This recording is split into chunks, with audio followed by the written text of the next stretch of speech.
அந்த மக்களுக்கு எவ்வளவு வசதிகளை எவ்வளவு விஷயங்களை செய்வார் அப்படிங்கிறதெல்லாம் இந்த மாநாட்டின் ஏற்பாடே காட்டுது. போன மாநாட்டுக்கு இந்த மாநாட்டுக்கும் நிர்வாக ரீதியாக பெரும் மாற்றங்கள் இருக்கு. என்ன அப்படின்னா, கடந்த மாநாடு நடந்தபோது கழகம் அறிவிக்கப்பட்டிருந்தது, அதற்கான நிர்வாகிகள் எல்லாம் அறிவிக்கப்படவில்லை.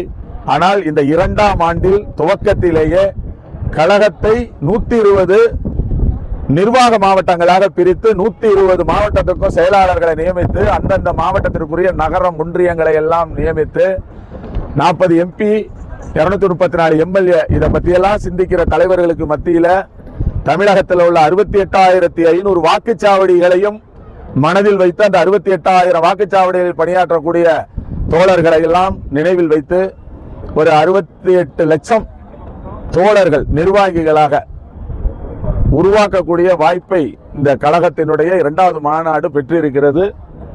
அப்போ இந்த மாநாட்டுக்கு எவ்வளவு பேர் வருவாங்க?